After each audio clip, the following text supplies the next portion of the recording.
we are day number 5, I think. Right. We left on the 10th, today's the 15th. I guess that works. Something like that.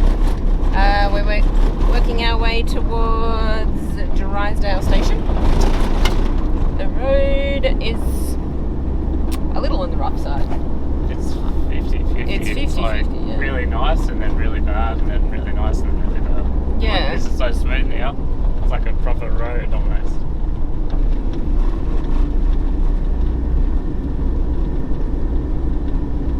But like about 30 seconds ago, maybe a minute ago, Jenny was like, oh my god, this is fridge falling out territory. Yeah. Again, so yeah, it has its days. A lot of people are like, like when we've been talking to them that they've come from this direction, like, yeah, it's really good, you know, it's pretty good, blah blah, it's like a highway, blah blah. I'm like, I'm not getting that. I'm not getting that highway vibe the whole way, but definitely in parts of it. But yeah, anyway, tyre pressures have stayed down at the original 30 psi in the front of the truck, 35 in the back of the truck, and 25 in the van. And yeah, so far no damage, touch wood. A couple of screws falling out. Oh yeah, but that's about it. So touch wood, that keeps going. But yeah, on to Drysdale Station.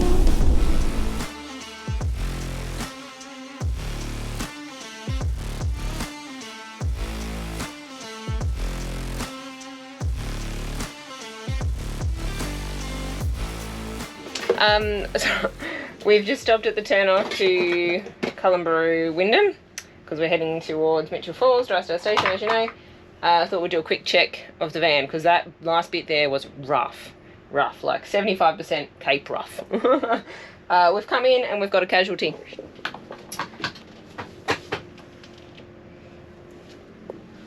That is the internal glass of our oven. Took us a little while to work it out, but that's what that is. Half of the screws of the oven have come out. And yeah, got that. And also our baskets, our Fusion Lock baskets that usually hang here with our mice, keyboard, hard drives, has come off as well. So that's happened. So yeah, not good, but not terrible. Could be worse. We barely use our oven anyway, so could be worse for sure. Anyway, we're just going to clean up this stuff and fix it up and then get back on the road.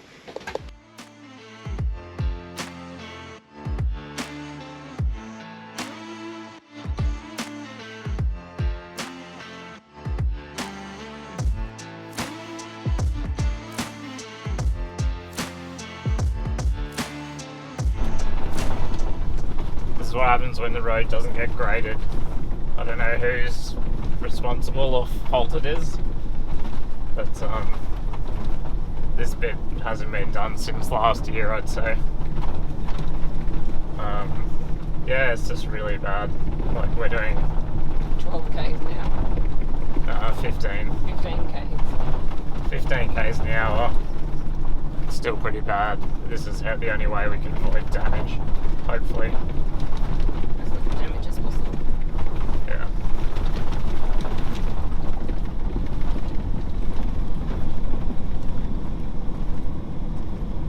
Still puts a hell of a lot of stress through everything in the caravan and the truck. So, yeah, this is what happens if they don't maintain the road. Which is crazy because it's the beginning of the season. Like, we are here at the beginning of the season. It's like beginning-ish, like we're mid-June. Mid-June, yeah. So like things have been closed until like 3 weeks. Like 3 weeks they've been open, I think. yeah, we've only been open for 3 weeks. So for us to be here so soon, it's not like we're at the end of the season, you know. So we would have thought that they would have graded it, opened it up, and then good to go. But I don't think that's happened. No.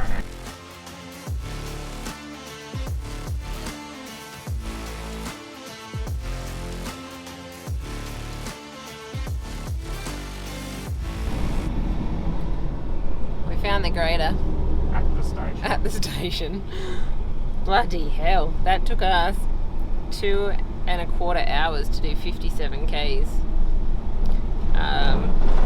we'll see if there's any more damage when we get here, but we've just turned into the station, and all we can do is do this in that hope that they get their butts down that southern section in 2 days' time. In tomorrow, basically. Do it tomorrow for us, so that when we drive it in 2 days' time, it's good to go. I don't think it's going to be the case, though. Anyway, here we are.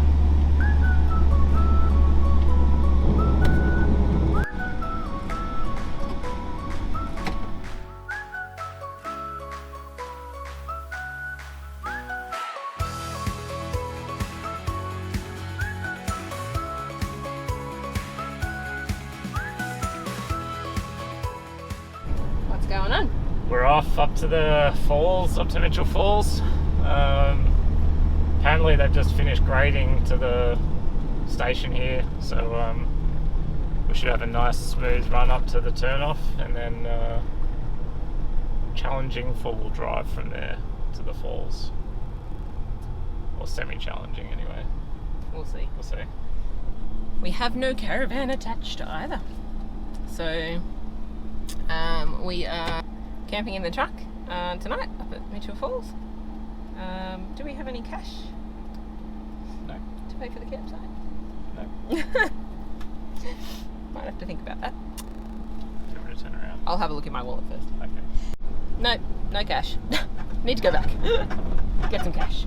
Because we're going to pay for the campsite up there by cash, I believe. So best off to carry some. I'll finish it off. So we left our caravan at Drysdale. It's free to leave it, but you can't leave it in the camping area, which is a bit annoying because they got plenty of space. But anyway, rules are rules. It's their place, so yeah. Just grab a wallet and then we're heading off. Should be 2 hours to the turnoff, and then 2.5 hours from there to Mitchell Falls. Decided we're going on a helicopter ride and we're sleeping in the van. I'm really thumbs up. 2 thumbs up for me.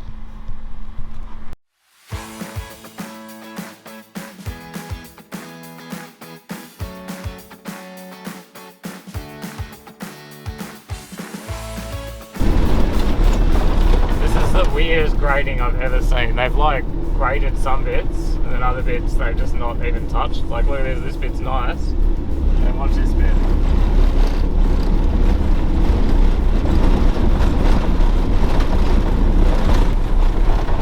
Like I don't understand why you would grade bits of it and leave bits of it, and then they've started grading again and like done this bit. They've got a full setup. They've got like a grader, a roller, a water truck, and traffic control, which we've never seen before on a remote road. Like when they do the AP operates, they don't have bloody traffic control. They just have a sign out saying grader in it. Must be more funding here.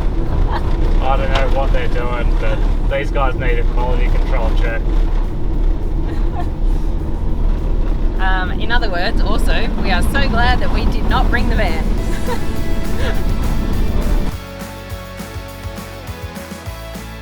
Alrighty, we're at the turnoff, 103 kilometres down, another bunch to go to get to the camp. We're just going to grab some snacks.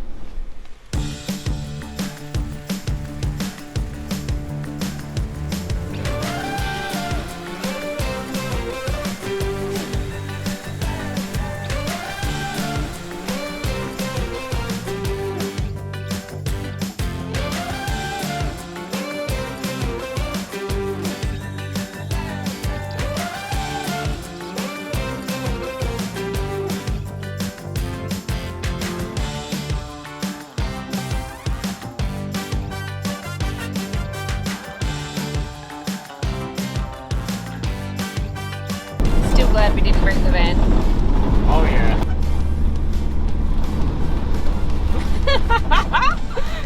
Happy shit.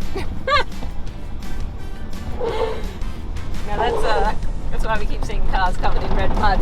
Yeah.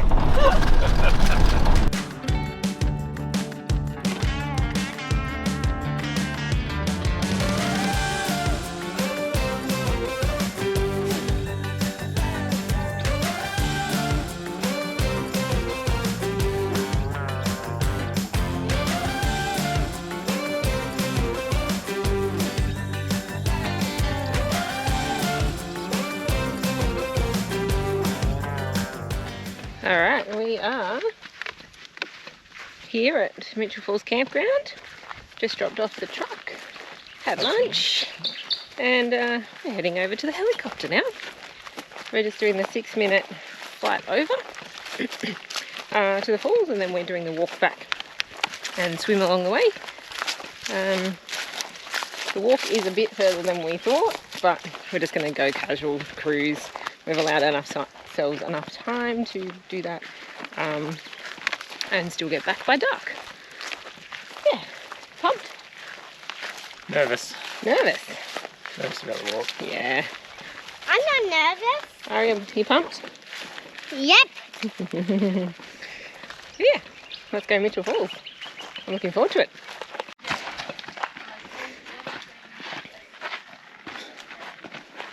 Are you excited? Yeah.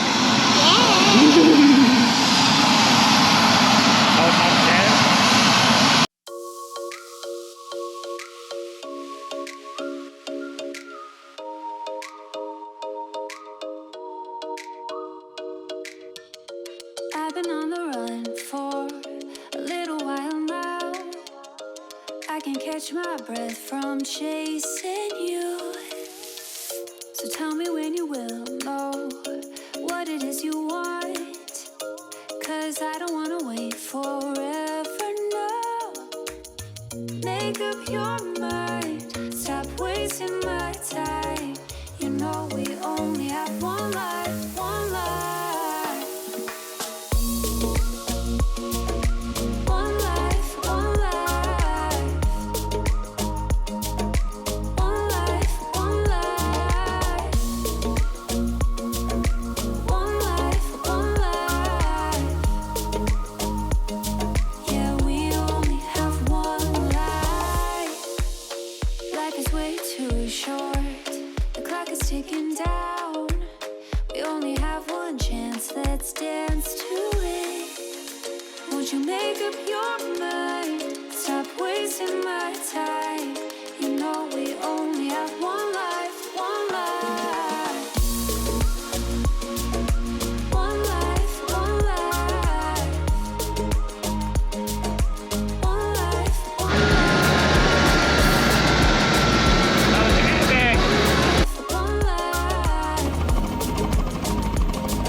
How was your first helicopter flight? Really good. You are so lucky, aren't you? Yeah. That was awesome, wasn't it? Exciting? Yeah? It was great, wasn't it? I had a great time. Bit different to a plane, isn't it? Yeah.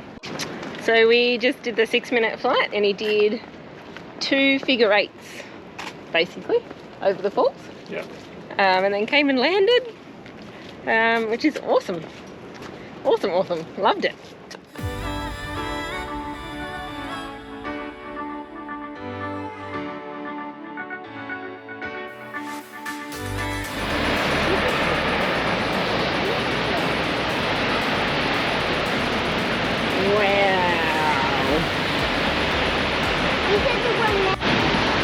Okay, so you walk a little bit, follow a couple of markers around a corner, and you come to Mitchell Falls.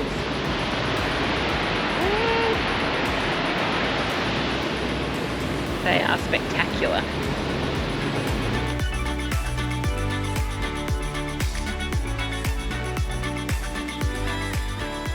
What do you think, Daniel? Pretty epic. So good. So good. Listen to them roar. Oh, I love it. I'm in my happy place. Yeah.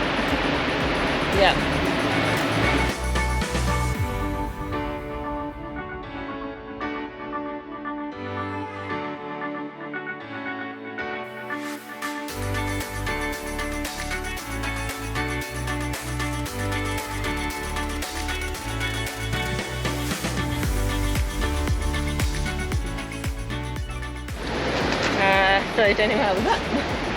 Oh, you know, I was expecting a bridge, to be honest. But no, you do have to walk across the river, so make sure you do have good shoes on, because the rocks are a little slippery and the flow of the water is, well, it depends how much water's in there, but it was pretty pushing when we were walking across.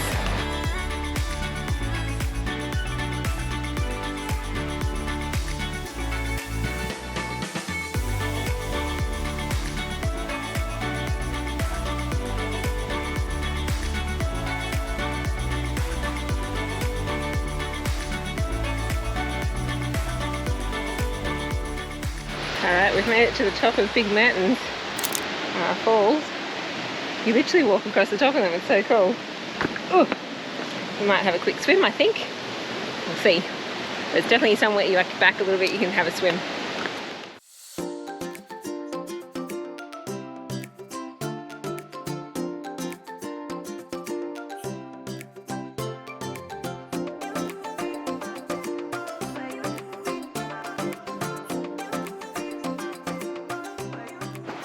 We're like the only people on this whole walk too.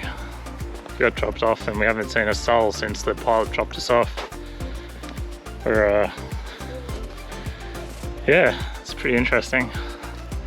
It's pretty unusual feeling.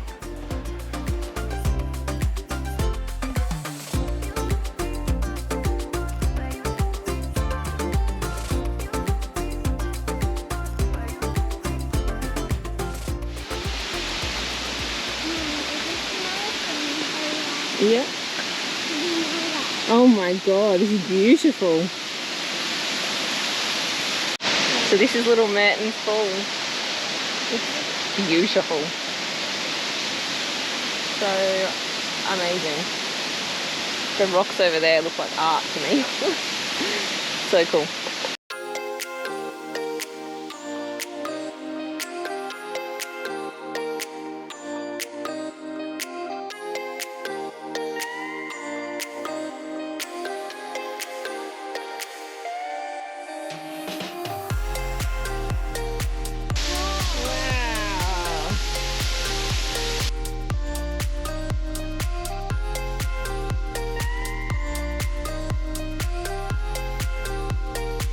Alright, so if you go like down to the water, like the swimming area, you can follow like around underneath the rocks and stuff, and you can actually come behind the waterfall, which is so cool. What do you think, Aria? Really cool. Really cool, hey?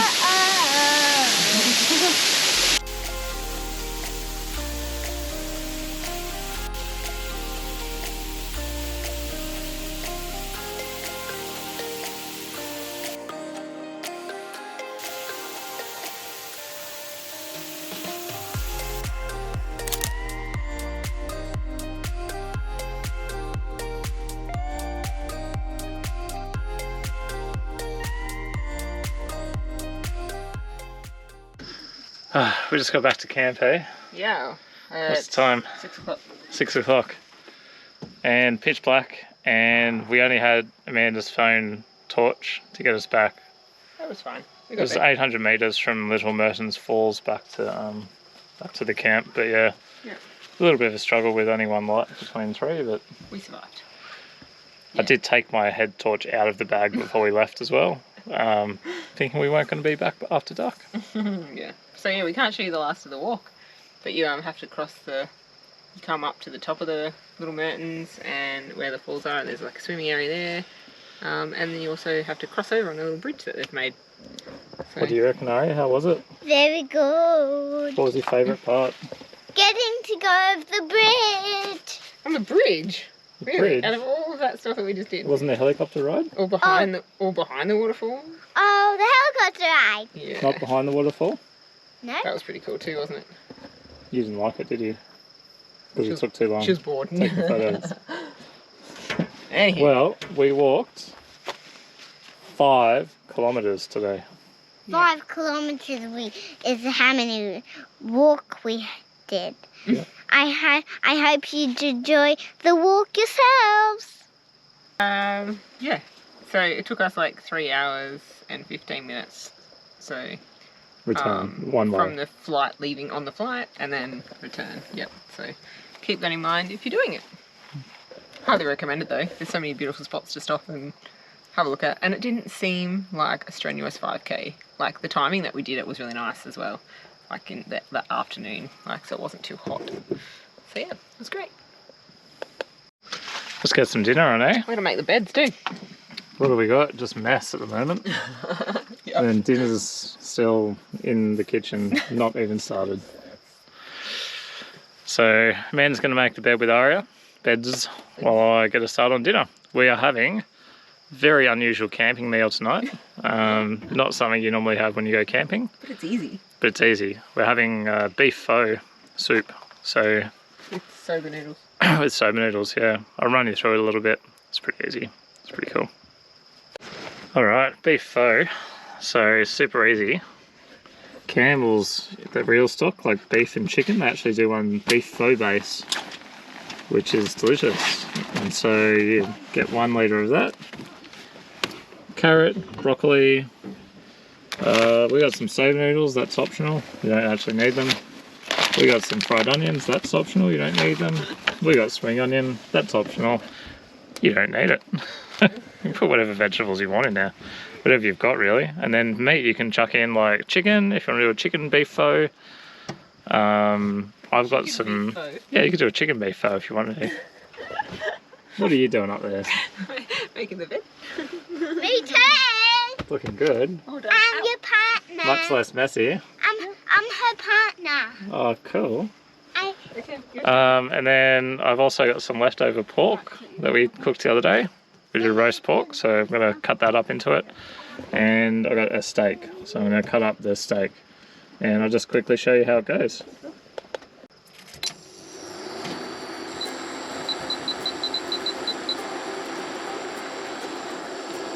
Alright, beef pho packet gets undone. Poured into the saucepan.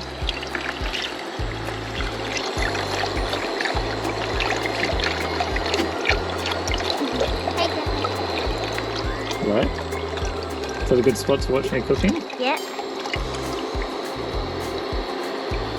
Alright. Wait for that to warm up, and while that warms up, I will get the rest of the ingredients chopped and ready. If you want to put 2-minute noodles in, that's super easy as well. You just put 2-minute noodles in, like the packets without the salt, like without the powder.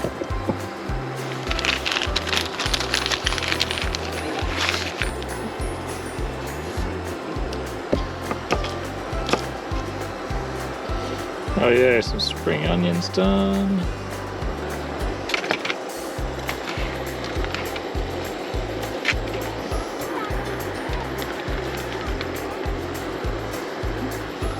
Alright, so use a decent cut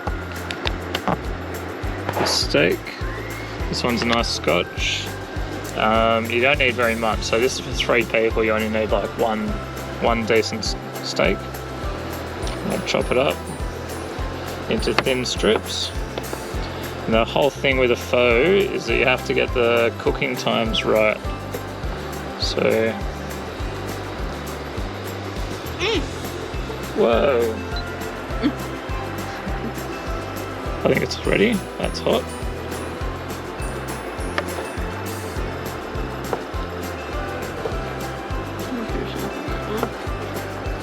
So a little bit goes a long way in the pho with the beef.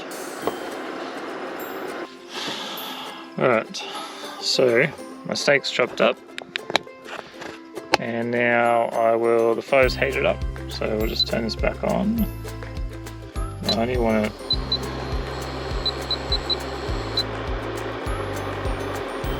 on medium-ish heat.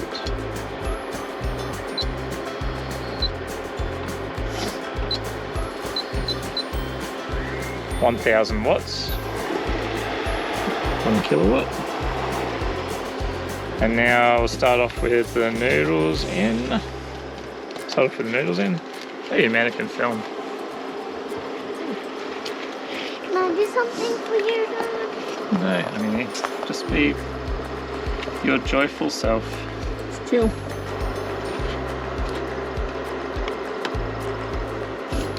So I'll just give them probably 1 minute, and then I'll start chucking broccoli stalks in.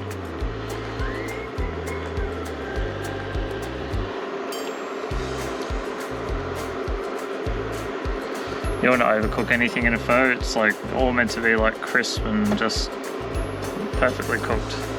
Al dente. Al dente.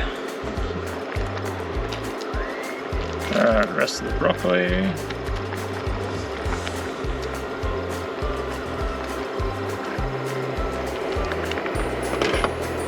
Oops. This pork can go in.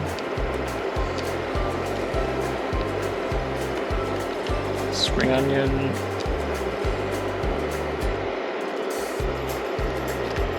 Take a moment.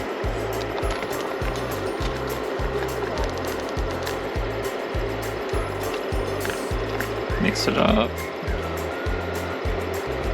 You can see that's cooking now. The steak's cooking in the broth. That's good to go, that's ready. Let's serve up. By the time we get it into bowls and start eating it, it'll be perfect. The finished results. I think a little bit more to do. Someone Vietnamese would probably shoot me for what I just made and called Vietnamese beef pho, but that's alright. It's just camping and us, so yeah, it's still pretty tasty. Good morning, guys. We had the best sleep in the truck last night. It's the first time we actually closed both wings because of the temperature. It was so dark, it was great. But yeah, so we're off this morning. We really enjoyed this camp. Toilets, potable water, fire pits, that kind of thing. It is very remote, as you saw getting here. But yeah, what an experience. Anyway, we're off. We're going to head back towards the main road to King Edward Camp, and we'll stop there and have a look at the falls there on the way.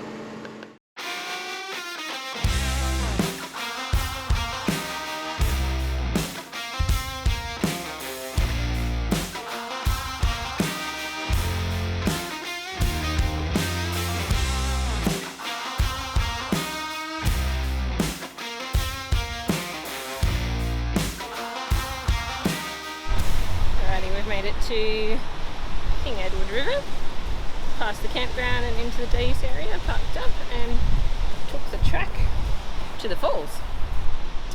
Now there's no track really once you follow the start of the track, which looks like a car kind of driving two tyres. Come out at the river and then it's just figure your way out to the falls. But yeah, anyway, we're gonna go for a swim.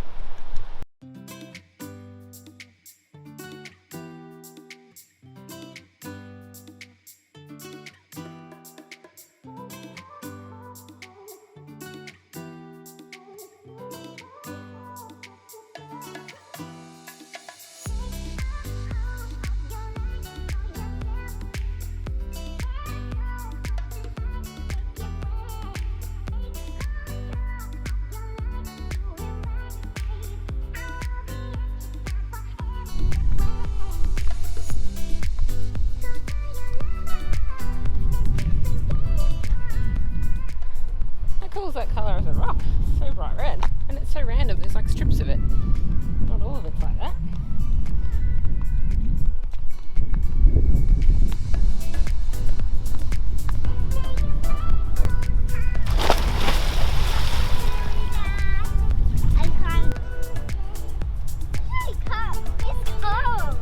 Come on, jump.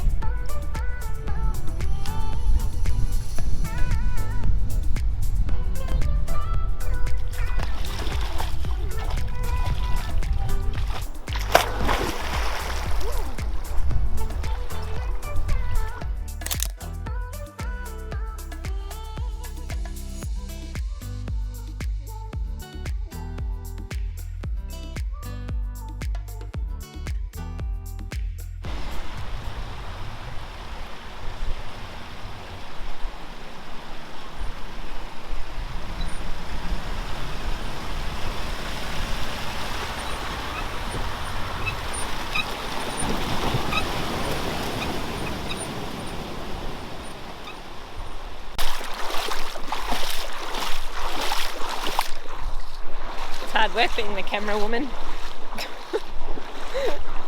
That was yeah, over knee deep for me. Amanda's driving. We're gonna wash the truck here. We've gone through a floodway and we've scoped it out, and it's smooth bottom and clear water, so we're going to wash the truck a little bit. Get some of the dirt off. Let's go. Go a bit fast this time.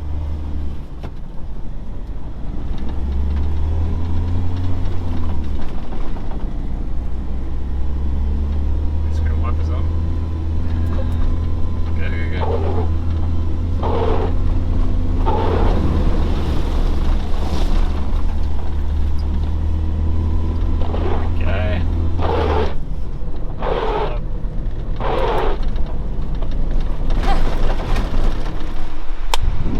Drysdale River.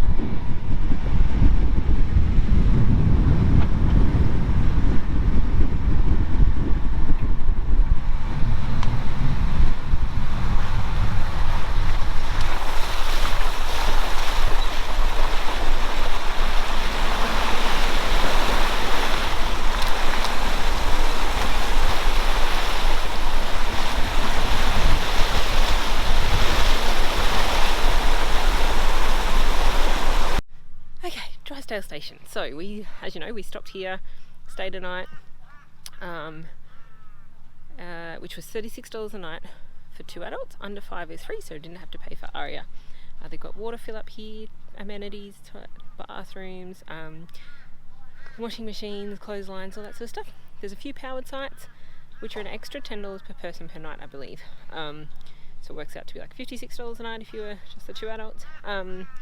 Or there's a heap of unpowered. There's fire pits sort of dotted around as well. There's petrol and diesel here. There's a shop with some things in it. You can grab not too much, but you know, bits and bobs that you might need, essentials. And there's also a restaurant and outdoor dining. So you can do sort of a burger, chips kind of style lunch, or there's a buffet dinner. And we just enjoyed lunch there with our burgers. It was a great little stop to do our little truck adventure up to Mitchell Falls. Staff are here, really lovely. Anyway, moving back along the Gibb today, we are heading towards Allenbury Station.